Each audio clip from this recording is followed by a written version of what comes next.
உங்கள் காணிக்கை மற்றும் தசம பாகங்களை அதாவது ஆஃபரிங் அண்ட் டைட்ஸ் போடுவதற்கு இங்கு பேங்க் அக்கவுண்ட் நம்பர் கொடுக்கப்பட்டிருக்கிறது. மற்றும் விசுவாச காணிக்கை அதாவது ஃபெய்த் ஃபிளஷ் போடுவதற்கும் இங்கு பேங்க் அக்கவுண்ட் நம்பர் கொடுக்கப்பட்டிருக்கிறது.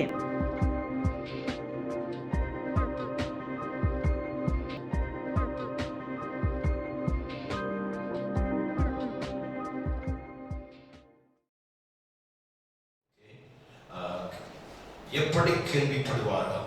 ஓகே, அதுதான் நம்முடைய கடந்த வருடத்தினுடைய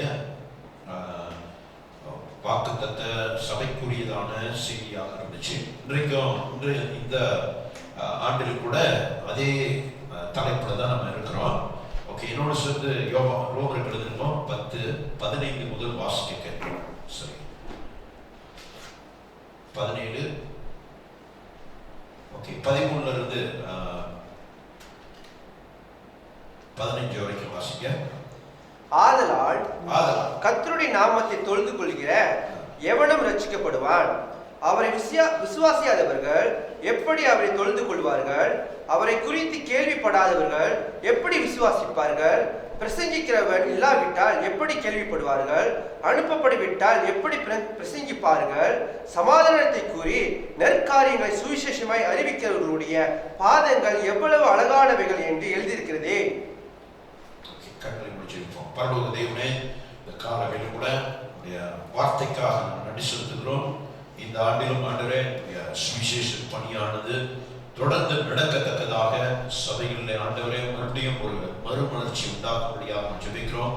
கேட்கிற வார்த்தைகளை ஆண்டவரே ஜனங்கள் அதை அபியாசப்படுத்தத்தக்கதாக கரங்களை ஆண்டவரே ஒப்புக் கொடுக்கிறோம். கர்த்தருடைய ஆண்டவரே கரம் இவரை வழி நடத்தும்படியாக நான் ஜெபிக்கிறேன். வார்த்தைகளை ஆசீர்வதிங்க, இயேசுவின் நாமத்தில் ஜெபிக்கிறோம் நல்ல பிதாவே. ஆமென். மறுபடியும் ஒரு விசுவாசிப்போம். ஆதலால் கர்த்தருடைய நாமத்தை தொழுது கொள்கிறவன் எவனும் ரட்சிக்கப்படுவான். அவரை விசுவாசியாதவர்கள் எப்படி அவரை தொழுது கொள்வார்கள்? அவரை குறித்து கேள்விப்படாதவர்கள் எப்படி விசுவாசிப்பார்கள்? பிரசங்கிக்கிறவன் இல்லாவிட்டால் எப்படி கேள்விப்படுவார்கள்? அனுப்பப்படவிட்டால் எப்படி பிரசங்கிப்பார்கள்? சமாதானத்தை கூறி நற்காரியங்களை சுவிசேஷமாய் அறிவிக்கிறவருடைய பாதங்கள் எவ்வளவு அழகானவைகள் என்று எழுதியிருக்கிறது. வேத வசனத்திலே நம்ம கடந்த ஆண்டிலே இந்த டீம் தான் நமக்கு இருந்துச்சு. ஓகே, இந்த ஆண்டிலேயும் இதே டீம் தான். எப்படி கேள்விப்படுவார்கள்? ஓகே, இது எதை குறித்து சொல்லப்பட்டிருக்குன்னு சொன்னாக்கா நமக்கு நன்றாக தெரியும். சுவிசேஷம் சொல்வதற்கு ஏதுவான காரியங்களுக்காக இது சொல்லப்பட்டிருக்கிறது. சுவிசேஷம் சொல்வது என்று சொல்லும் பொழுது ஒரு சபையினுடைய முக்கியமான பொறுப்பாக இருக்கிறது. சபைக்கு முக்கியமான செய்ய வேண்டிய காரியம் இந்த சுவிசேஷ பணி. இது ஒவ்வொரு விசுவாசிகளும் செய்யக்கூடிய ஒரு நிலைக்குள்ளாக நம்ம வர வேண்டும். அதற்காகத்தான் போதனைகளும் நமக்கு பிரசங்கங்களும் நமக்கு கொடுக்கப்பட்டு கொண்டு வருகிறது. பலவேளை நம்முடைய ஆசீர்வாதங்களுக்காக மாத்திரம் பிரசங்கிக்கப்பட வேண்டும் என்று சொல்லி பலர் எண்ணக்கூடியவர்களாக இருக்கிறாங்க. அது முக்கியமான ஒரு காரியம் தான். அதே கூட அதை காட்டிலும் முக்கியமான ஒரு காரியம் என்ன என்று சொன்னாக்கா இயேசு கிறிஸ்துடைய இருதயத்தின் துடிப்பு. அதாவது தேவனுடைய இருதயத்தின் துடிப்பு இந்த சுவிசேஷம் சொல்வது. இந்த சுவிசேஷத்தை ஒவ்வொருவரும் நாம் சொல்ல வேண்டாம். பழைய ஏற்பாட்டிலையும் சரி புதிய ஏற்பாட்டை நீங்க கவனிக்கும் பொழுது இயேசு வந்ததின் நோக்கம் நமக்கு நன்றாக தெரியும். உலகத்தை ரட்சிக்கப்படுவதற்கு ஒவ்வொரு மனிதனையும் ரட்சிப்பதற்காக இயேசு இந்த உலகத்துக்கு வந்தார்.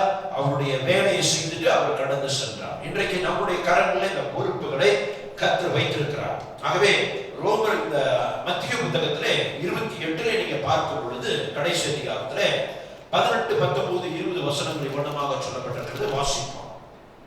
அப்பொழுது இயேசு சமீபத்தில் வந்து பிரதான கட்டளையாக இருக்கிறது. இந்த பிரதானமான கட்டளை இயேசு கிறிஸ்து இந்த உலகத்தை விட்டு கடந்து போகும் பொழுது பரலோகத்துக்கு சொல்லப்பட்ட ஒரு முக்கியமான காரியம். வாசிப்போம். அப்பொழுது இயேசு சமீபத்தில் வந்து அவர்களை நோக்கி வானத்திலும் பூமியிலும் சகல அதிகாரமும் எனக்கு கொடுக்கப்பட்டிருக்கிறது. ஆகையால் இயேசு இந்த காரியத்தை சொல்லுகிறார். வானத்திலும் பூமியிலும் சகல அதிகாரமும் எனக்கு கொடுக்கப்பட்டிருக்கிறது. கவனிப்போம். இயேசு இது உயிர்த்தெழுந்த சொல்லக்கூடிய ஒரு முக்கியமான காரியமாக இருக்கிறது. சகல ஆளுகையும் அவருடைய கரத்துக்கு கீழாக இருக்கிறது. சகலவற்றையும் ஆளுகை செய்கிறவராக அவர் ராஜாவாக உயர்த்தப்பட்டவராக இருக்கிறார். ஆகவே அவர் சொல்லுகிறார், வாசிப்போம். ஆகையால் நீங்கள் புறப்பட்டு போய் சகல ஜாதிகளையும் சீஷராக்கி பிதா குமாரன் பரிசுத்த ஆவியின் நாமத்தினாலே அவர்களுக்கு ஞானஸ்நானம் கொடுத்து நான் உங்களுக்கு கட்டளையிட்ட யாவையும் அவர்கள் கைக்கொள்ளும்படி அவர்களுக்கு உபதேசம் பண்ணுங்கள். இதோ உலகத்தின் முடிவு பரிந்தும் சகல நாட்களிலும் நான் உடனே கூட இருக்கிறேன் என்று ஆண்டவர் சொல்லுகிறதை நீங்க கவனிக்கலாம். பாருங்க, சுவிசேஷ பணியை செய்யும்படியாக சபைக்கு ஆண்டவர் சொல்லக்கூடிய ஒரு முக்கியமான காரியம். ஒவ்வொரு ஜாதி ஜனங்களுக்கும் சுவிசேஷம் சென்றடைய வேண்டாம். சுவிசேஷம் சென்றடைய வேண்டும் என்றால் நாம தான் அதை கொண்டு செல்ல வேண்டாம். இது நம்முடைய முக்கியமான ஒரு காரியமாக இருக்கிறது. ஏதோ நம்ம ரட்சிக்கப்பட்டோம், நல்ல வாழ்க்கையை ஆண்டவர் கொடுத்திருக்கிறாரு, ஆசீர்வாதத்தை கொடுத்திருக்கிறாரு அப்படின்னு சொல்ற ஒரு நிலை மனப்பான்மையோடு மாத்திரம் நம்ம வாழ்ந்து கொண்டிருக்க கூடாது. ஒரு முக்கியமான காரியத்தை ஆண்டவர் விரும்புகிற காரியம்னா அதை நம்ம தெரிந்து கொண்டு அதை ஒவ்வொரு விசுவாசிகளும் தங்களுடைய வாழ்க்கையை செய்யக்கூடியவர்களாக இருக்க வேண்டும். பாருங்க, சபை என்று சொல்லும் பொழுது நீங்களும் நானும் தான். சபைக்கு ஆண்டவர் கொடுத்த பணி, அதாவது வேலை என்ன? சுவிசேஷ பணி, சுவிசேஷம் சொல்வது. அதைத்தான் பவுல் இங்கே சொல்லும் பொழுது சொல்லுகிறான், அதனால் கர்த்தருடைய நாமத்தை தொழுது கொள்ளுகிற எவனும் ரட்சிக்கப்படுவான். தொழுது கொள்ள வேண்டும் என்றால் கர்த்தர் யார் என்று உங்களுக்கு தெரிய வேண்டும். ஆண்டவர் ஆராதிக்க வேண்டும் என்றால் உண்மையான தேவன் யார் என்று நம்ம அறிந்திருக்க வேண்டும். உண்மையான தேவன் யார் என்று நாம் அறிந்திருக்கும் பொழுது மாத்திரமே அவரை அவன் தொழுது கொள்ளக்கூடியவனாக இருப்பான். இந்த உண்மையான தேவனை அறிந்து கொள்வதற்கு நாம் என்ன செய்ய வேண்டும் என்று சொல்லுகிறது. வாசிப்போம் 14வது வசனம். அவரை விசுவாசியாதவர்கள், கொஞ்சம் கவனிப்போம். இன்னைக்கு நம்ம ஆண்டவரை விசுவாசிக்கிறதுனால அவர் தான் தேவன் என்று நம்ம அறிந்து அவரை தொழுது கொள்ளுகிறோம், ஆராதிக்கிறோம், தேவனுடைய பிள்ளைகளாக இருக்கிறோம், முழு உரிமையும் பெற்றவர்களாக நம்ம இருக்கிறோம். இதை அறியாதவர்கள் எப்படி அவரை தொழுது கொள்வார்கள்? இதை அறியாதவர்கள் எப்படி ரட்சிக்கப்படுவார்கள்? இதை அறியாதவர்கள் சொல்லாவிட்டால் எப்படி அறிந்து கொள்ளப்படக்கூடியவர்களாக இருப்பார்கள்? ஆகவே பிரசங்கிக்கிறவன் இருக்க வேண்டும். பிரசங்கின்னு சொன்னாக்க நேரம் நினைக்கிறாங்க சபையில வந்து நான் பிரசங்கிக்கிறேன், நான் தான் பிரசங்கியான்னு சொல்லி நம்ம நினைக்கிறோம். இல்ல, இந்த வேதம் என்ன சொல்றது? சுவிசேஷத்தை சொல்லக்கூடிய ஒவ்வொருவருக்கும் ஆண்டவர் கொடுத்ததான முக்கியமான தலையாய ஒரு கட்டளையாக இருக்கிறது இந்த காரியம். வேதம் சொல்லுகிறது, அவரை விசுவாசியாதவர்கள் எப்படி அவரை தொழுது கொள்வார்கள்? ஏன் தொழுது கொள்ளாம இருக்கிறாங்க? அவர் விசுவாசிக்காதனால தான், அவரை ஏற்றுக்கொள்ளாதனால தான் விசுவாசிக்காம இருக்கிறாங்க. ஏன் விசுவாசிக்காம இருக்கிறாங்க? அடுத்த காரியம் சொல்லுகிறது, வாசிப்போம். அவரை குறித்து கேள்விப்படாதவர்கள் அவரை விசுவாசிப்பார்கள். இன்னும் அவரை குறித்து அறிந்து கொள்ளாத ஜனங்கள் எப்படி அவரை விசுவாசிக்க முடியும்? எப்படி தொழுது கொள்ள முடியும்? அவரை விசுவாசிக்க வேண்டும் என்றால் அவரை குறித்து சொல்லக்கூடிய ஆட்கள் இருக்க வேண்டும்.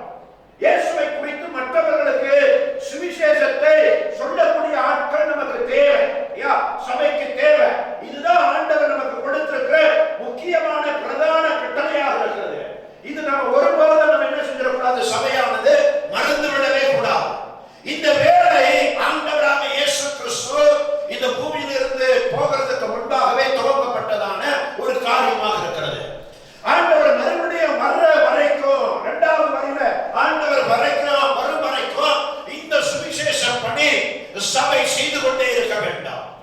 இது நிறுத்த முடியாத, தடை இல்லாம நடந்து கொண்டிருக்கக்கூடிய ஒரு காரியமாக இருக்கிறது. அதுதான் ஆண்டவர் நம்மை பலப்படுத்துகிறாரு, அபிஷேகம் பண்ணுகிறாரு. எதற்கு அபிஷேகம் பண்றாரு? எதற்கு பலப்படுத்துகிறாரு? சபைக்கு, அதாவது விசுவாசிகளாக இருக்கிற நாம் ஒவ்வொருவரும் இந்த சுவிசேஷத்தை கொண்டு செல்லக்கூடிய ஆட்களாக இருக்க வேண்டாம். நான் ரட்சிக்கப்பட்டேன், என் குடும்பம் ரட்சிக்கப்பட்டது என்று சொல்லி அந்த நிலையிலேயே நாம் என்ன செஞ்சு விடக்கூடாது? நின்று விடக்கூடாது. ஆண்டவருக்கு செய்ய வேண்டிய முக்கியமான ஒரு பணியானது சுவிசேஷ பணி. இந்த சுவிசேஷ பணியை நாம் ஒவ்வொருவரும் சொல்லாவிட்டால் ஜனங்கள் என்ன செய்யப்பட முடியாது? ரட்சிக்கப்படவே முடியாது. அவை ஒவ்வொருவரும் நன்றாக கவனிச்சுக்கணும். நான் ஒரு நாளைக்கு வரேன் சபைக்கு, நான் போறேன் அப்படின்னு நம்ம இருக்கக்கூடாது. நீங்க சொல்லி ஆட்களை சபைக்கு நீங்க கொண்டு வரக்கூடிய ஜனங்களாக இருக்க வேண்டாம். பாருங்க, இதை நம்ம மறந்துட்டோம்னு சொன்னாக்கா நம்முடைய கிறிஸ்துவ வாழ்க்கையில சரியான இலக்கோடு நம்ம வாழ கிடையாது. இதை நம்ம செய்யலன்னு சொன்னாக்கா ஒரு உண்மையான ஒரு கிறிஸ்துவ வாழ்க்கையை நாம் வாழ முடியாது. அப்பதான் ஒரு கிறிஸ்துவ வாழ்க்கை என்று சொல்லும் பொழுது என்ன செய்யணும், பெருகக்கூடிய ஒரு நிலைக்குள்ளாக இருக்கணும். எந்த பெருக்கம் இன்னைக்கு பலர் எதிர்பார்க்கிற பெருக்கம்னா இந்த ஆசீர்வாதத்தை பெருக்கம், இதெல்லாம் அவர் தடை இல்லாம நமக்கு விடுகிறார் பாருங்க. இதுலதான் நம்ம நம்முடைய கண்களை வைத்து விட்டு இதிலேயே நம்ம இருந்து விடக்கூடாது. ஒரு முக்கிய நோக்கம் ஆண்டவர் சபைக்காக என்ன செய்தாரோ, சபையை மீட்பதற்காக, உங்களை என்னை மீட்பதற்காக என்ன செய்தாரோ அதை ஆண்டவரை அறியாத ஜனங்களுக்கு நாம் கட்டாயம் சொல்லி ஆக வேண்டும். ஆகவே சொல்லுகிறவன் பிரசங்கிக்கிறவன் இல்லாவிட்டால் எப்படி அவரை குறித்து கேள்விப்படுவார்கள், எப்படி ரட்சிக்கப்படுவார்கள், எப்படி தேவனை தொழுது கொள்ளக்கூடியவர்களாக இருப்பாங்க? என சொல்லக்கூடிய ஆட்கள் இல்லை. நீங்க கிறிஸ்துவ மார்க்கம் என்று சொல்லும் பொழுது பலர் என்ன செஞ்சு கொள்றாங்க, சபைக்கு வந்து போராட மட்டும்தான் இருக்கிறாங்க. சுவிசேஷத்தினுடைய வேலையை செய்வது கிடையாது. ஆண்டவருடைய முக்கியமான நோக்கம், சபைக்கு கொடுத்திருக்கிற ஒவ்வொரு விசுவாசிகளுக்கும் கொடுத்திருக்கிற முக்கிய நோக்கம் என்னவென்றால், இதை இந்த மத்திய புத்தகத்தில் நம்ம சற்று முன்பு வாசிச்சோம் 28 இந்த 10, 18, 19, 20 நீங்க பார்க்கும் பொழுது ஆண்டவர் இதை சொல்வதற்கு தான் சபையை இன்றைக்கு பலப்படுத்தி கொண்டிருக்கிறார். இன்னைக்கு சபையை ஆண்டவர் ஏன் உருவாக்கி கொண்டிருக்கிறார் சொன்னாக்கா, அவருடைய சுவிசேஷ பணி அவர் வருகை நாள் வரைக்கும் தொடர்ந்து நடக்க வேண்டும் என்று சொல்லித்தான் ஆண்டவர் சபை என்ன செய்கிறார் சொன்னாக்கா, அபிஷேகிக்கிறார், பலப்படுத்துகிறார். ஆகவே இதை நம்ம மறந்து விடக்கூடியவர்களாக நாம் இருக்கக்கூடாது. அப்படிதான் இந்த ஆண்டவருடைய இந்த டீம் என்னன்னு நம்ம கவனிக்கும் பொழுது மறுபடியும் எப்படி கேள்விப்படுவார்கள், சொல்லுகிறவன் இருக்க வேண்டும். ஆண்டவரை குறித்து மற்றவர்களுக்கு நம்ம அறிவிக்கிறேன்னு சொன்னாக்கா ஆண்டவருடைய வேலையை நம்ம செய்ய கிடையாது. ஒரு உண்மையான கிறிஸ்துவ வாழ்க்கையை நம் நடத்த கிடையாது. அதுதான் நாம் மற்றவர்களுக்கு சுவிசேஷத்தை ரட்சிக்கப்படாத ஜனங்களுக்கு சொல்லி ஆக வேண்டும். சொல்வதோடு மாத்திரமல்ல, அவர்களை சத்தியத்துக்குள்ளே நடத்தக்கூடிய ஆட்களாக இருக்க வேண்டும். இதுக்குதான் சபை இந்த பூமியிலே ஸ்தாபிக்கப்பட்டது. இந்த சுவிசேஷ பணி இன்றைக்கும் தடை இல்லாம நடந்து, எத்தனையோ தடைகள் வந்தாலும் அதையெல்லாம் உடைத்து இன்றைக்கு சபை பூமியில ஸ்தாபிக்கப்படுகிறதுக்கு காரணம் என்று சொன்னாக்கா, சுவிசேஷத்தை சொல்லுகிற ஆட்கள் இருப்பதனால தான். நீங்களும் நானும் ரட்சிக்கப்பட்டதுக்கு காரணம் நமக்கு யாரோ ஒருவர் ஆண்டவராக இயேசு கிறிஸ்துவை சொன்னதனால தான் நாம ரட்சிக்கப்பட்டிருக்கிறோம். அதே போலதான் நமக்குள்ளே இருந்திருக்கிற, அதாவது கொடுக்கப்பட்ட ஒரு பொறுப்பு என்னன்னு சொன்னாக்கா, நாமும் மற்றவர்களுக்கு சுவிசேஷத்தை சொல்லக்கூடிய ஆட்களாக இருக்க வேண்டும். அப்போஸ்தலர் நடவடிக்கைகள் முழுவதும் நீங்க பார்க்கும் பொழுது இந்த ஊழியர்கள் சுவிசேஷ பணி தொடர்ந்து நடந்து கொண்டிருக்கக்கூடியதாக இருந்துச்சு. எத்தனையோ முறை அதை நிறுத்துவதற்கு யூதர்களும் சரி புறஜாதிகளும் சரி தடை செய்தாங்க. ஆனாலும் ஆண்டவர் என்ன செஞ்சார் சொன்னாக்கா, சபையிலே அவருடைய வல்லமையை கொடுத்து செய்யக்கூடிய, அதாவது சொல்லக்கூடிய ஆட்களை தேவன் தொடர்ந்து எழுப்பிக் கொண்டே இருக்கக்கூடியவராக இருந்தார். அருமையான தேவனே, எருசலேமிலே ஆரம்பிக்கப்பட்ட சபையானது தொடர்ந்து உலகம் முழுவதும் என்ன செய்யப்பட்டு சொன்னாக்கா, பிரஸ்தாபப்படக்கூடியதாக இருந்துச்சு. ஏன்? சுவிசேஷ பணி செய்யப்பட்டு கொண்டிருந்ததுனால தான் உலகம் முழுவதுக்கும் சுவிசேஷம் என்ன செய்யப்பட்டு சொன்னாக்கா சொல்லிக் கொண்டிருக்கக்கூடியவர்களாக இருந்தாங்க, ஜனங்கள் ரட்சிக்கப்படக்கூடியவர்களாக இருந்தாங்க. அப்போஸ்தலனாகிய பவுல் இதற்காகவே தன்னுடைய வாழ்க்கையை அர்ப்பணிக்கக்கூடியவனாக இருந்தான். ஆகவே தேவ பிள்ளைகளே, பவுல் அப்போஸ்தலன் ரோமருக்கு சொல்லும் பொழுது நீங்க கவனிக்க வேண்டும், அவரை குறித்து கேள்விப்படாதவர்கள் எப்படி விசுவாசிப்பார்கள்? ஏன் கேள்விப்படாமல் இருக்கிறாங்கன்னு சொன்னாக்கா, பலர் நம்ம என்ன செய்கிறோம், சொல்வது கிடையாது. ஆண்டவராக இயேசு கிறிஸ்துவை குறித்து நாம சொல்வது கிடையாது. நீங்களும் நானும் ரட்சிக்கப்பட்டதுக்கு காரணம் சொன்ன ஒரு சிலர் கிறிஸ்துவ குடும்பத்துல வந்ததுனால அப்படி ரட்சிக்கப்பட்டவர் சொல்லி அப்படி உட்கார்ந்துருக்காங்க. உண்மையான ரட்சிப்பு என்ன? இயேசுவை குறித்து சரியா புரிந்து கொண்டு, இயேசுவை தேவன் என்று அறிந்து கொண்டு கிறிஸ்துவுக்குள்ளே வாழ்கிற வாழ்க்கை தான் ரட்சிக்கப்பட்ட ஒரு வாழ்க்கையாக இருக்கிறது. ஏதோ கிறிஸ்துவ குடும்பத்துல பிறந்துட்டு அப்படின்னால நீங்க ரட்சிக்கப்பட்டவர்கள் அல்ல. இயேசுவை குறித்து சரியாக ஏற்றுக்கொண்டு, சரியாக புரிந்து கொண்டு, அவருக்கு தன்னுடைய வாழ்க்கையை ஒப்புக்கொடுத்து நம்முடைய வாழ்க்கை கிறிஸ்துவ வாழ்க்கையாக வாழ்கிறவர்கள் தான் கிறிஸ்துவனாக இருக்கிறாங்க. ஆகவே தேவ பிள்ளைகளே, நல்லா கவனித்துக் கொள்ள வேண்டும். ஆதி சபையினுடைய ஆரம்பத்தை நீங்க கவனிச்சுன்னு சொன்னாக்க, ஒவ்வொருவரும் பட்டணங்கள் தோறும் அவர்கள் பிரசங்கித்தார்கள். விசுவாசிகள் என்ன செஞ்சாங்கன்னு சொன்னாக்கா அப்படியே அமைதியா இருக்க கிடையாது. அப்போஸ்தலர் புத்தகத்திலே இந்த 2வது அதிகாரத்துக்கு அப்புறம் பெந்தெகோஸ்தே நாளுக்கு பிற்பாடு நீங்க கவனிக்கும் பொழுது பூமியிலே அதாவது சபையானது ஸ்தாபிக்கப்படுகிறது. ஜனங்கள் எங்கும் போய் சுவிசேஷத்தை சொன்னார்கள் என்று சொல்லப்பட்டிருக்கிறது. குறிப்பிட்ட அதாவது தலைவர்கள் மாற்றம் சொன்ன கிடையாது. எல்லா விசுவாசிகளும் சுவிசேஷத்தை அவர்கள் தைரியமாய் சொல்லக்கூடியவர்களாக இருந்தாங்க. ஆகவேதான் சபை தொடர்ந்து வளரக்கூடியதாக இருந்துச்சு. இன்னைக்கு நம்முடைய வேலை என்னன்னு சொன்னாக்க, தேவ பிள்ளைகளுடைய முக்கியமான ஒரு பொறுப்பு என்னன்னு சொன்னாக்க, நன்றாக கவனித்துக் கொள்ள வேண்டும், சுவிசேஷத்தை கொண்டு செல்வது. இது ஆண்டவருடைய முக்கியமான நமக்கு கொடுக்கப்பட்ட ஒரு பொறுப்பாக இருக்கிறது. அவை கேள்விப்படாதவர்கள் இன்னும் பலர் இருக்கிறார்கள். கிறிஸ்துவை குறித்து கேள்விப்படாதவர்கள், ரட்சிக்கப்படாதவர்கள் ஏராளமான ஜனங்கள் இருக்கிறார்கள். இவர்களுக்கெல்லாம் நல்லா கவனிச்சோம். சுவிசேஷம் போகணும்னு சொன்னாக்கா நீங்களும் நானும் தான் கொண்டு செல்லக்கூடியவர்களாக இருக்க வேண்டும். அவைதான் இந்த சுவிசேஷ பணி தொடர்ந்து நடப்பதற்கு ஆண்டவர் கண்களை ஏறெடுத்து பார்க்க சொல்றார். இப்ப வாசிப்போம். யோவான் சுவிசேஷ புத்தகம் 4ஆம் அதிகாரத்தை திருப்பிக் கொள்வோம். John chapter 4.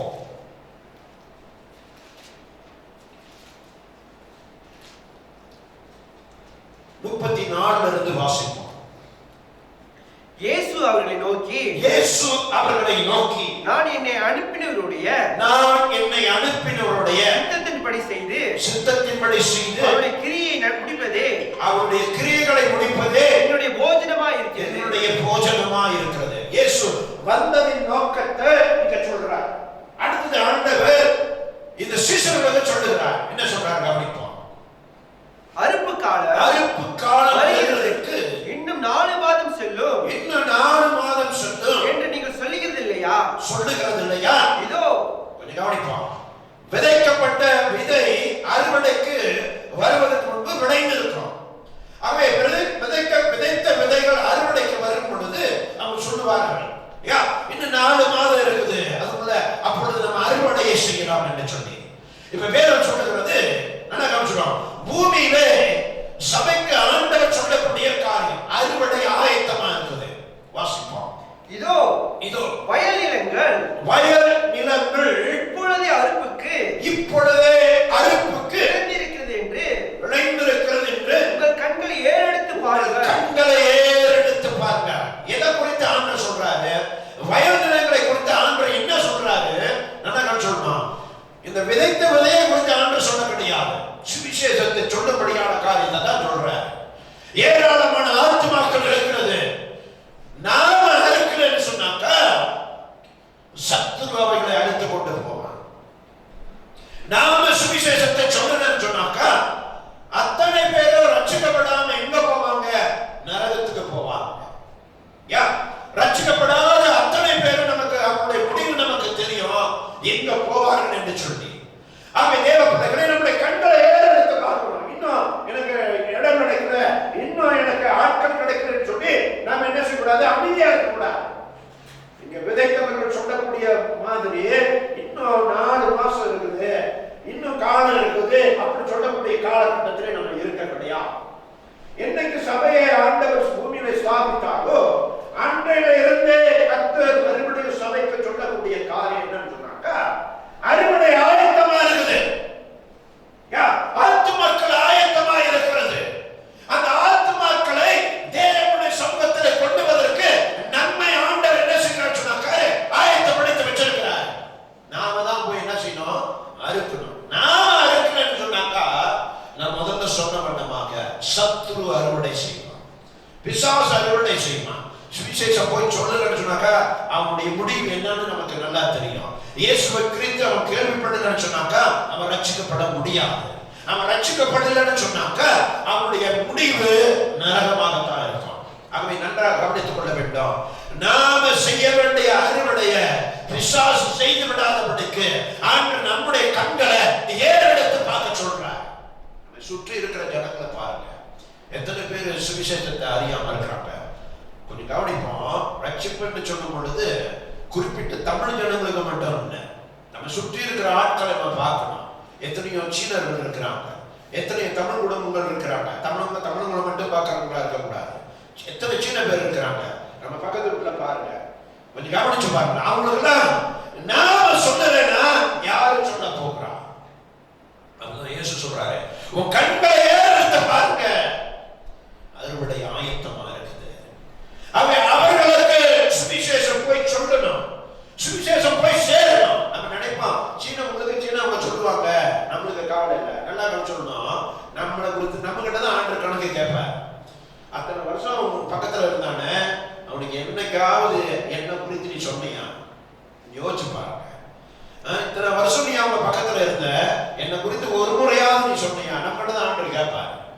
கொஞ்சம் கவனிக்க அருமையானவங்க, அவன் நரகத்துல இருந்து சொல்லிட்டு இருப்பான், யாரும் எனக்கு சொல்லவே கிடையாது. அத்தனை வருஷம் என் பக்கத்துல கிறிஸ்துவங்களா தான் இருந்தாங்க, ஒரு நாள் கூட உங்களை பத்தி சொன்னதே கிடையாது. அவன் அங்கத்தை கம்ப்ளைண்ட் பண்ணான். கொஞ்சம் கவனிக்க அருமையான தேவப்படைகளை, சுவிசேஷம் போய் சேர வேண்டும். அதற்கு நம்மை தான் கர்த்தர் என்ன செய்யறாரு? சபையில இருக்கிற ஆட்கள் எடுத்து கொண்டிருக்கிற காரியம் என்னது? பாஸ்டருக்கு மட்டும்தான் அந்த காரியம். பாஸ்டர் மட்டும்தான் சுவிசேஷத்தை சொல்லணும். பாஸ்டர் மட்டும்தான் அவர் ஒண்டியாவே சபையில ஆட்கள் கொண்டு வந்து சேர்க்கணும். இப்படிதான் பலருடைய எண்ணமா இருக்கிறது. இன்னைக்கு நல்லா சொல்றோம், ப்ரோஸ்பெக்டிவ் காஸ்பல் மட்டும்தான் கேட்கிறவங்களாக இருக்கிறாங்க. அப்படின்னா ஆசீர்வாதமான பிரசங்கம் இது மட்டும் இருந்தா போதும் அப்படின்னு சொல்லிட்டு ஆண்டவருடைய வேலையை செய்யாம நம்ம இருக்கக்கூடாது. சுவிசேஷம் ஒவ்வொருவரும் செய்ய வேண்டிய முக்கியமான வேலையாக இருக்கிறது. ஆண்டவர் நம்மிடத்துல தான் கணக்கு கேட்பார். ஆகவே உங்களுடைய கண்களை ஏறெடுத்து பாருங்கள். இப்பொழுதே வயல் நிலங்கள் எல்லாம் அறுவடைக்கு ஆயத்தமா இருக்கிறது. வாசித்து முடிச்சிருங்க என்று நான் உங்களுக்கு சொல்லுகிறேன். விதைக்கிறவனும் அறுக்கிறவனுமாகிய இருவரும் ஒருமித்து சந்தோஷப்படத்தக்கதாக அறுக்கிறவன் கூலியை வாங்கி நித்திய ஜீவனுக்கு பலனை சேர்த்துக் கொள்ளுகிறான். எங்க பலனை சேர்க்கிறோம்? நித்திய ஜீவனுக்கு எதுவாக. ஒவ்வொரு ஆத்மா ரட்சிக்கப்பட்டாலே ஆண்டவர் சொல்றாரு, முழு பரலோகமும் என்ன செய்யப்படுகிறதா? சந்தோஷப்படுகிறது. உங்களால ஒரு ஆத்மா ரட்சிக்கப்படும் பொழுது முழு பரலோகமும் சந்தோஷம் அடைகிறது. அந்த பரலோகத்தோட சந்தோஷத்தை, அந்த சந்தோஷம் அடைய செய்வதற்கு பூமியிலே நாம் அவருடைய வேலையை நம்ம செய்யணும். ஒரு ஆத்மா ரட்சிக்கப்பட வேண்டும் என்றால் சுவிசேஷத்தை கேட்க வேண்டும், இயேசுவை குறித்து கேள்விப்பட வேண்டும். சொல்லுகிறவன் இல்லாவிட்டால், இப்ப மறுபடியும் வாசிப்போம் ரோமர்கள் 16வது வசனம் 15 வசனம். அனுப்பப்படாவிட்டால் எப்படி மேல உள்ள 14வது வசனத்தை வாசிங்க. அவரை விசுவாசியாதவர்கள் எப்படி அவரை தொழுது கொள்வார்கள்? அவரை குறித்து கேள்விப்படாதவர்கள் எப்படி விசுவாசிப்பார்கள்? பிரசங்கிக்கிறவன் இல்லாவிட்டால், சொல்லுகிறவன் இல்லாவிட்டால் எப்படி கேள்விப்படுவார்கள்? நான் சொன்ன பலர் இயேசு குறித்து தெரியாம தான் இருக்கிறாங்க. ஏன் அவங்க தெரியாம இருக்கிறாங்க? நாம சொல்லாததினாலே. சுவிசேஷ பணி நடக்கணும்னா நீங்களும் நானும் ரட்சிக்கப்பட்டனா அவருடைய வேலையை செய்தாக வேண்டும். நீங்க கொஞ்சம் கவனிப்போம். பலர் என்ன செய்யறத, இதை நாம மற்றவங்க செய்வாங்க என்று சொல்லி நம்ம என்ன செய்கிறோம்? மற்றவர்களிடத்தில் தள்ளிவிடக்கூடியவர்களாக இருக்கிறோம். நம்முடைய வேலை என்ன? நம்முடைய வேலை முக்கியமான வேலை. பூமியிலே ஆண்டவருடைய குறித்து மற்றவர்களுக்கு சொல்ல வேண்டும், இயேசுவை குறித்து மற்றவர்களுக்கு சொல்லணும். இன்னைக்கு இதை நம்ம அலட்சிய போக்காக நம்ம எடுத்து விடுகிறோம். நாம சொல்லுறோன்னா எப்படி அவங்க ரட்சிக்கப்படுவாங்க? இல்லையா? கேள்விப்படுவாங்க அல்லது ஆண்டவரை தொழுது கொள்வார்கள். சொல்லுகிறவன் நாமளாக இருக்க வேண்டும். ஒரு தீர்மானத்தை எடுக்கணும். அட்லீஸ்ட் இந்த ஆண்டு நான் 10 பேருக்காவது நான் சொல்லி அவங்களுக்கு ரட்சிப்புகளை நடத்தி சபைக்கு நான் கொண்டு வரணும். ஒரு தீர்மானத்தை எடுக்கணும். இது நாம செய்யலன்னு சொன்னாக்கா ரெண்டாவது கவனித்து நான் முதல்ல சொன்னேன், பிசாசு அவன் அறுவடை செய்து கொண்டு இருக்கிறான். எங்க அவன் அறுவடை செய்யறதுக்கு கொண்டு போறான்? நரகத்துக்கு. பரலோகத்துக்கு சேர்க்கிறதுக்காக பிசாசு அவன் மேலேயே செய்ய கிடையாது. அவனோடு சேர்ந்து ஜனங்களை அழிவை சந்திக்க வேண்டும். அதுதான் அவனுடைய திட்டம். ஆத்துமாக்களை அழிப்பது அவனுடைய திட்டம். அதனாலதான் இயேசு சொல்லும் பொழுது சொல்றாரு, திருடவும் கொல்லவும் அழிக்கவும் வருகிறான் என்று பேரொன்றிருக்கும் வரான். நானும் அவைகளுக்கு ஜீவன் உண்டாயிருக்கவும் அது பரிபூர்ணப்படவும் வந்தேன். அவரை குறித்து கேள்விப்படாத ஜனங்களுக்கு நாம் சுவிசேஷத்தை கட்டாயம் சொல்லி ஆக வேண்டும். அதை சொல்லும் பொழுது மாத்திரமே ஜனங்கள் ரட்சிக்கப்படுவார்கள். இப்ப அப்போஸ்தலர் நடவடிக்கைகளை நம்ம கவனிக்க போகிறோம். ஒரு சில வசனங்களை உங்களுக்கு சொல்லிட்டு நான் கடந்து சொல்ல போகிறேன். வாசிப்போமா? அப்போஸ்தலர் நடவடிக்கைகள் 2வது அதிகாரம். 2வது அதிகாரம். Book of Acts chapter 2. 2வது அதிகாரத்துல இங்க முக்கியமா பேதுரு பிரசங்கிக்கிறார். இயேசுவுடைய மரணத்தை குறித்து அவர் பேசுறார். அவருடைய உயிர்த்தெழுதலை குறித்து அவர் பேசுறார். இப்படி பேசி சொல்லி முடித்த பிற்பாடு ஜனங்கள், அங்க இருந்த ஜனங்கள் அவருடைய இருதயத்தில் குத்தப்படுகிறார்கள். அவங்க உணர்வடைகிறார்கள். குத்தப்படுறன்னு சொன்னாக்கா உணர்வடைகிறார்கள். இப்ப வாசிப்போம் 2வது அதிகாரத்துல 37வது வசனம். இதை அவர்கள் கேட்ட பொழுது எதை கேட்டாங்க? சொல்லுகிறவன் ஒருவன் இருந்தான். அப்போஸ்தலனாகிய பவுல் தேவ செய்தியை பிரசங்கிக்கிறான். பரிசுத்த ஆவியை பெற்ற பிற்பாடு பலனடைந்து சுவிசேஷத்தை தைரியமா சொல்றான். இப்படி சொன்ன உடனே அங்க இருக்கிற ஆட்களுடைய மனதிலே உணர்த்தப்படுகிறார்கள், உணர்வடைகிறார்கள். நாங்க என்ன செய்யணும்னு சொல்லி அங்க கேட்கிறாங்க. இப்ப வாசிப்போம். இதை கேட்டவர்கள் கேட்ட பொழுது இருதயத்திலே குத்தப்பட்டவர்களாக உணர்த்தப்படுறாங்க. அதான் சொல்லுகிறது, உணர்த்தப்படுகிறார்கள்.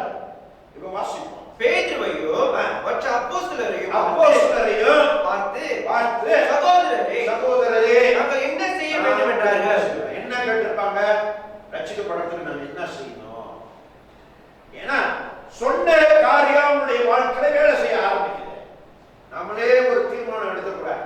அவங்க எங்க ரட்சிக்கப்பட போறாங்க, நான் சொன்னா அவங்க எங்க கேட்க போறாங்க. சொல்றது வேலை, ரட்சிப்புகளை நடத்துறது அவருடைய வேலை, ரட்சிப்பது அவருடைய வேலை. நீங்க ரட்சிக்கிறவர்கள் கிடையாது. அவங்க கேட்கிறாங்களோ இல்லையோ, சொல்லுகிறவர்களுடைய வேலை நமக்கு ஆண்டவர் கொடுத்திருக்கிறார். ஒரு பட்டணத்துக்குள்ள நீங்க போகும் பொழுது ஆண்டவர் சொல்றார், சுவிசேஷம் என்ன குறித்து சொல்லுங்க. அவங்க ஏற்றுக்கொள்ளன்னு சொன்னா உங்க காதல படித்த தூசிக்க உதறிட்டுவாங்க. அதுக்கப்புறம் ஆண்டவர் பார்த்துக்குவார். அதான் ஆண்டவருடைய வேலை. இப்ப நாம சொல்லுகிறவர்களாக இருக்கணும். இங்க தைரியமாய் சுவிசேஷத்தை, ஆண்டவர் சொன்ன காரியத்தை அவரை குறித்து அங்க பேசினாங்க. பேசணும்னா ஜனங்கள் உணர்த்தப்படுகிறார்கள். ரட்சிக்கப்படுறதுக்கு நம்ம என்ன செய்யணும்னு சொல்லி கேட்கிறாங்க. வாசிங்க அடுத்தது. பேதுரு அவர்களை நோக்கி, நீங்கள் மனம் திரும்ப வேண்டும். ரட்சிக்கப்படுறதுன்னா முதல்ல மனம் திரும்பணும். வாசிப்போம். ஒவ்வொருவரும் பாவ மன்னிப்பு இயேசு கிறிஸ்துவின் நாமத்தினாலே ஞானஸ்நானம் பெறுங்கள். அப்பொழுது பரிசுத்த ஆவியின் வரத்தை பெறுவீர்கள். வாக்குத்தத்தமானது உங்களுக்கும் உங்கள் பிள்ளைகளுக்கும் நம்முடைய தேவனாகிய கர்த்தர் வரவழைக்கும் தூரத்துள்ள அப்படின்னா புறஜாதிகளை குறித்து சொல்லுகிறது. வாசிப்போம். தூரத்துள்ள யாவருக்கும் உண்டாயிருக்கிறது என்று சொல்லி இன்னும் அநேக வார்த்தைகளினாலே சாட்சி கூறி மாறுபாடு உள்ள இந்த சந்ததியை விட்டு இயேசுவை குறித்து அவங்க சொன்னதுனால அவங்களுக்கு ரட்சிப்புக்கு ஏதுவான காரியங்கள் நடக்கிறது. இது ஆண்டவர் அவருடைய உள்ளங்களை உணர்த்துறார். இப்ப சபை ஸ்தாபிக்கப்படுகிறது. இதான் முதல் சபை அன்றைக்கு பூமியிலே ஸ்தாபித்த ஒரு காரியம். ஜனங்கள் ரட்சிக்கப்படுறாங்க.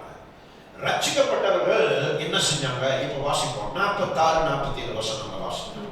அவர்கள் ஒருமனப்பட்டவர்களாய் தேவாலயத்திலே அனுதினமோ தரித்திருந்து வீடுகள் தோறும் அப்பம் விட்டு மகிழ்ச்சியோடும் கபடமில்லாத இருதயத்தோடும் போஜனம் பண்ணி தேவனை துதித்து ஜனங்கள் எல்லாரிடத்திலும் தயவு பெற்றிருந்தார்கள். ரட்சிக்கப்பட்டவர்களை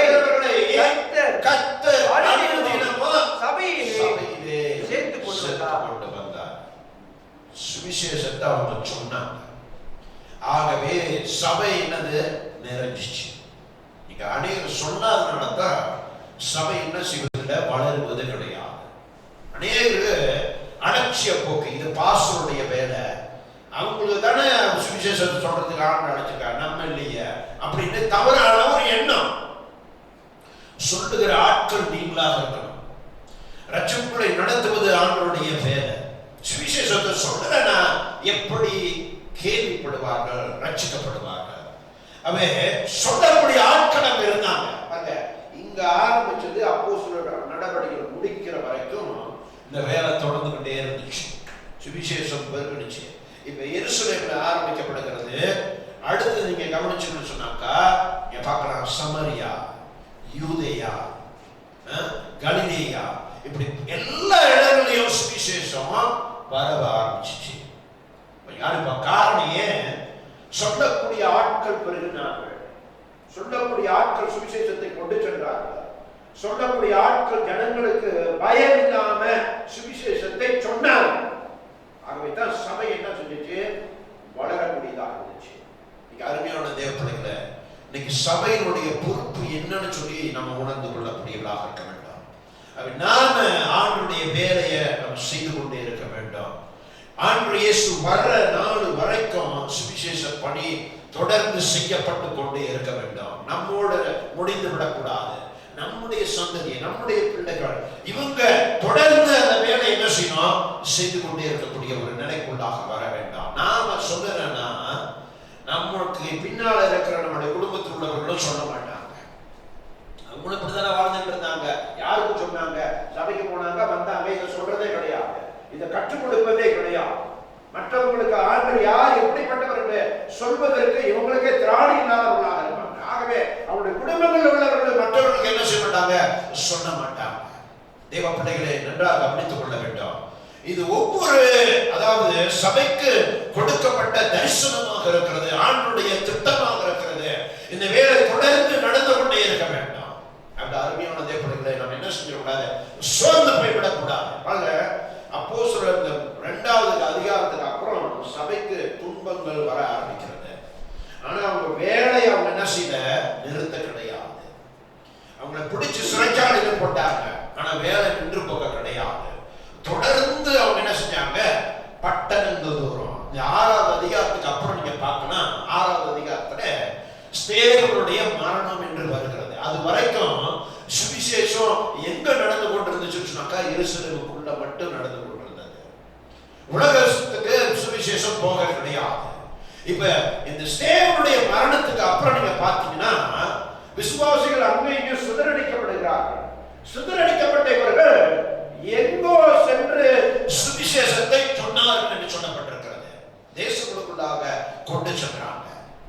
குறிப்பிட்ட இடத்துல மட்டும் சபைகள் இல்ல, தேசங்கள் முழுவதுமாக சுவிசேஷம் பிரபல்யமாக கூடியதாக இருந்துச்சு. ஏன்? சொல்லக்கூடிய ஆட்கள் பெருகி கொண்டே இருந்தாங்க, நிறுத்த கிடையாது. இத ஆண்டவர், அதாவது பூமியில வைத்த நோக்கமாக இருக்கிறது ஊழியம். சுவிசேஷம் சொல்வது ஒவ்வொருடைய வாழ்க்கையில வைத்த ஒரு முக்கியமான ஒரு காரியமாக இருக்கிறது. அப்ப தேவ பிள்ளைகளே நல்லா கவனிச்சோம். பல தருணங்கள் நமக்கு இருக்குது, பல வாய்ப்புகள் இருக்கிறது. இன்றைக்கு நம்ம சுவிசேஷத்தை சொல்வதற்கு பல இடங்களுக்கு நம்ம போகிறோம், பல ஜனங்களை, வித்தியாசமான ஜனங்களை நம்ம சந்திக்கிறோம். அவங்க எல்லாம் ரட்சிக்கப்படணும்னா அவர்கள் கேள்விப்பட்ட ஆக வேண்டும். இயேசுவை குறித்து கேள்விப்படலன்னு சொன்னாக்கா எப்படி ரட்சிக்கப்படுவார்கள், எப்படி அவரை தொழுது கொள்வார்கள், எப்படி தேவனா அவர் என்று அறிந்து கொள்வார்கள், அல்லது தேவன் என்று அவரை ஏற்றுக்கொள்வார்கள்? சொல்லுகிற ஆட்கள் இல்லாதனால தான். அப்படி நன்றாக புரிந்து கொள்ள வேண்டும். நாம் சொல்லுகிற ஆட்களாக நாம் இருக்க வேண்டும். ஏதோ சபைக்கு வந்து கேட்கிற ஆட்களாக மட்டும் இருந்து கொண்டு இருக்க கூடாது. சபைக்கு வந்து அனைவரும் ஒவ்வொரு வாரத்திலையும் தேவ செய்தியை கேட்டுட்டு போற ஆட்களாக மட்டும் இருக்க கூடாது. சுவிசேஷத்தை மற்றவர்களுக்கு சொல்லக்கூடிய ஆட்களாக இருக்க வேண்டும். தேவன் உங்க வாழ்க்கையில் என்ன செஞ்சிருக்கிறார், எத்தனை நன்மைகளை ஆண்டவருடைய வாழ்க்கையில் செஞ்சிருக்கிறாரு. நீங்க ரட்சிக்கப்பட்ட பிற்பாடு ஆண்டவர் எவ்வளவு காரியங்களை உங்களுடைய வாழ்க்கையில் ஆண்டவர் செஞ்சிருக்கிறார். இதெல்லாம் சாட்சியாக நம்ம மற்றவர்களுக்கு சொல்லணும். சுவிசேஷம்னா பைபிள்ல உள்ளது மட்டும்தான் சொல்லணும்னு இல்லை, உங்க வாழ்க்கையில் ஆண்டவர் என்ன செஞ்சிருக்கிறாரு, அந்த நல்ல காரியத்தை மற்றவங்களுக்கு நீங்க பகிர்ந்து கொள்ளும் பொழுது, ஆமாவா அப்படியா தேவன் இப்படிப்பட்டவரா என்று சொல்லி அவங்க சொல்றாங்க, உணர்ந்து கொள்ளக்கூடியவர்களாக இருப்பாங்க. நீங்க வேதம் சொல்லுகிறது ஒரே பிரசங்கம் தான். அன்றைக்கு வேதம் சொல்லுகிறது 3000 பேர் ரட்சிக்கப்பட்டாங்க. 2வது பேதுரு பிரசங்கம் பண்ணுகிறான், 5000 பேர் ரட்சிக்கப்பட்டாங்க. அதுக்கப்புறம் பிரசங்கிக்கப்படுகிறான், திரளான ஜனங்கள் என்று சொல்லப்பட்டிருக்கிறது. ஏராளமான ஜனங்கள். ஏன்? பிரசங்கிக்கிற ஆட்கள் இருந்ததுனால. அவன் ஒரு பிரசங்கத்தினால அல்ல, மற்றவர்களையும் அந்த வேலையை என்ன செஞ்சாங்க? செய்வதற்கு துரிதம் உள்ளவர்களாக இருந்தாங்க. வேகமா துரிதமாக அவருடைய வேலை என்ன செய்து கொண்டிருந்தது? நடந்து கொண்டிருக்கக்கூடியதாக இருந்துச்சு. யாருமே என்ன சொல்ல அசதியா இருந்து அப்படியே அணுகில்லாம போக கிடையாது. ஒரு துன்பம் நடந்தது, அவங்களுக்கு வேதனைகள் வந்தது, சுவிசேஷம் சொல்ல முடியாதபடிக்கு பல காரியங்களை அங்க சத்துரு செய்து கொண்டிருந்தான். ஆனாலும் யாரும் சுவிசேஷம் சொல்வதை நிறுத்த கிடையாது. தொடர்ந்து செய்ததுனால வேதம் சொல்லுகிறது ஏராளமான ஜனங்கள் ரட்சிக்கப்படுகிறார்கள் என்று வேதம் சொல்லுகிறது. காரணம் ஏன் ரட்சிக்கப்பட்டதுக்கு காரணம்? சொல்கிற ஆட்கள் பெருகி கொண்டிருந்ததுனால. அருமையான தேவ பிள்ளைகளே, இன்னைக்கு நாம் இருக்கிற இடங்கள்ல இருக்கிற ஜனங்களை நம்ம பார்க்கணும். நம்ம கண்ணை ஏறெடுத்து பார்க்கணும். இன்னும் 4 மாசம் செல்லுன்னு சொல்லி நம்ம இருக்காம இப்பொழுதே வயல் நிலங்கள் அறுவடைக்கு ஆயத்தமா இருக்குது. அந்த அறுவடைக்கு தான் கர்த்தர் நம்மை அழைத்திருக்கிறார். அறுவடை செய்யும்படியாகத்தான் கர்த்தர் நமக்கு இந்த பொறுப்பை கொடுத்திருக்கிறார். ஆகவே தேவ பிள்ளைகளே, நல்லா கவனித்துக் கொள்ள வேண்டும். இந்த வாக்குத்தத்தமானது இந்த ஆண்டிலே நம் மூலமா நிறைவேறணும் சொன்னாக்கா சொல்லுகிறவர்களாக பக்கத்துல பாசுங்க சுவிசேஷத்தை நான் சொல்லுவேன். பல இடங்களுக்கு நம்ம போறோம், எப்படிப்பட்ட ஜனங்கள்லாம் நம்ம சந்திக்கிறோம். அவங்க ஒரு முறையாவது நம்ம ஆண்டரை பத்தி சொல்லி இருக்கிறோம். ஒரு முறை இது பல வேளை நான் சொல்லுவது உண்டு. நான் இப்ப வேலை செய்து கொண்டிருந்தேன், ரட்சிக்கப்பட்டுட்டேன். அப்ப பெட்ரோல் ஸ்டேஷன்ல வேலை செஞ்சுட்டு இருக்கிறேன். என்ன பிடிக்கிற வேலை, ஏறக்குறைய மணி ஒரு 7 இருக்கும், 7 இருக்கும். ஒரு பஸ் காடி வேகமா வந்துச்சு. பஸ் காடி வந்து, அதாவது நான் பிடித்துக் கொண்டிருக்கிற பொம்பளை தான் அந்த காடி வந்து நின்றுச்சு. இன்னொன்னு ஆண்டவர் உணர்த்துறாரு, நீ போய் என்னை பத்தி சொல்லு அப்படின்னு. அவன் டாய்லெட்டுக்கு போயிட்டு வந்து வெயிட் பண்ணிட்டு என்கிட்ட பேசிக்கிட்டு தான் இருந்தான். என்ன அடிச்சு முடிஞ்ச உடனே காசை கொடுத்தான். அப்ப ஆண்டவர் அப்பயும் உணர்த்தினாரு, என்னை பத்தி சொல்லு அப்படின்னு. ஏன் அப்படி உணர்த்து கொண்டிருந்தாரு எனக்கு தெரியல. ஆனா நான் கடைசி வரைக்கும் நான் சொல்லல. மனதை நாள் படித்து நான் பேசாம ஒரு அந்த காடி போனதுக்கு அப்புறம் 1 மணி நேரம் போச்சு. அப்பெல்லாம் பெரிய ரோடுகள் கிடையாது, ஹைவேலாம் கிடையாது, கூடாய்க்கு போற ரோடு. அங்க இருக்கிற இன்னமும் நீங்க பார்க்கலாம், அங்க ஒரு கால்டெக்ஸ் இருக்கும். ரயில்வே ஸ்டேஷன் பின்னால முன்னுக்கு வந்து கால்டெக்ஸ் இருக்குது. அங்கதான் அந்த வேலையை செஞ்சுட்டு இருந்தேன். அப்ப பழைய ரோடு ஒத்த ரோடு தான், புதுசா. அந்த டோலுக்கு முன்னுக்கு சாலைங்க, அதுக்கு முன்னுக்கு அவன் போய் கொண்டிருக்கும் போது அந்த காடி ஆக்சிடென்ட் ஆயிடுச்சு. எனக்கு இதெல்லாம் தெரியாது.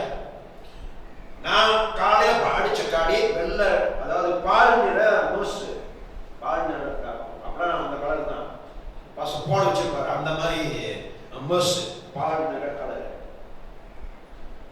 தரன்னு இழுத்துட்டு வராங்க. ஒரு தோவில இந்த கால்டெக்ஸ்க்கு முன்னுக்கு தான் எனக்கு, அதாவது போலீஸ் ஸ்டேஷன் இருக்குது. அப்ப டோவிங்ல இழுத்துட்டு வராங்க. எடுத்துட்டு வரும்போது இன்னொரு காடியில போலீஸோடைய ஜீப். அது நான் பார்த்த அந்த மனுஷன் வெள்ளை கலர் மணியில வெள்ளை கலரு ஷார்ட் பேண்ட் போட்டிருந்தான்.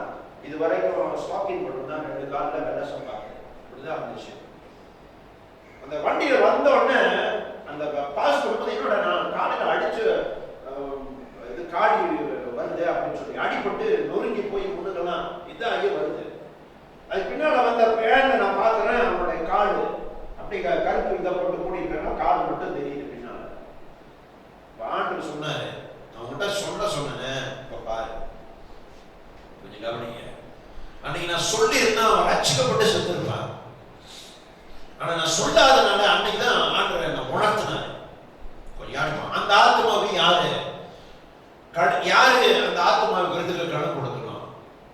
கொஞ்சம் கவனிக்க அருமையான தேவப்பிள்ளைகளே, இன்னைக்கு பலரப்படுத்தான் வாய்ப்பு நமக்கு ஏராளம் இருக்குது. அதை நம்ம பயன்படுத்துவதே கிடையாது. ஆண்டு சொல்ற வரைக்குமா நம்ம